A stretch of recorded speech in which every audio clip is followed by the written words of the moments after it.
안녕하세요. 교통사고 전문 포유법률사무소의 이성열 손해사정사입니다. 교통사고가 발생하고 경미하게 다쳐도 통원치료만 해서 받을 수 있는 금액이 위자료입니다. 위자료란 불법행위로 인해 생기는 손해 가운데 정신적 고통이나 피해에 대한 배상금을 말합니다. 위자료 지급 산정 시 약관 기준과 소송 시의 기준이 다른데 후유장애가 남았을 때 기준으로 얼마가 차이 나는지 비교해 보겠습니다.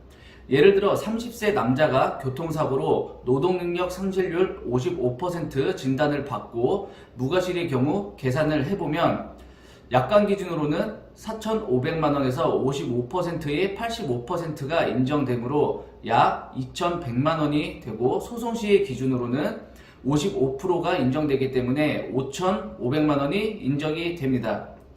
약 2배 이상의 차이가 나게 되는데 이렇게 차이 나는 이유를 살펴보면 약관에서는 노동능력 상실률 50% 이상과 50% 미만으로 나눠서 구분한 후 65세 이상과 65세 미만으로 구분을 해놓았습니다.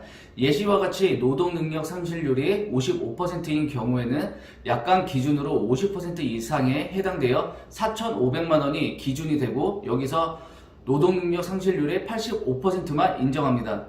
약관과 서울중앙지법 위자료 산정 기준을 비교해보면 서울중앙지법 1억을 기준으로 하기 때문에 기준 자체에서 큰 차이가 있고 음주운전이나 뺑소니 사고 등으로 사고가 발생하면 위자료를 증액해서 청구할 수도 있습니다.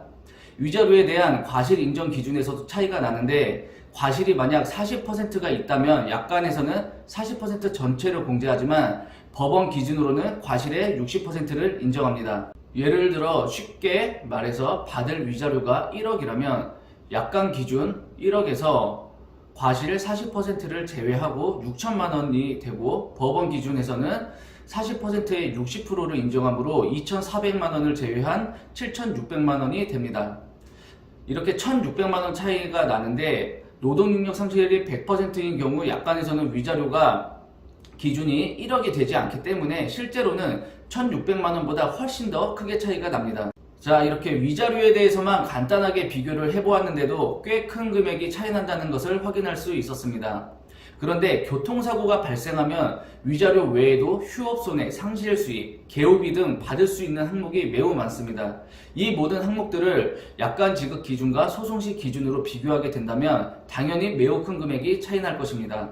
만약 경미한 교통사고가 아니라 후유장애가 남거나 개호가 필요한 사고가 발생하셨다면 꼭 교통사고 전문 변호사와 상담하시고 온전한 손해배상을 받길 바랍니다.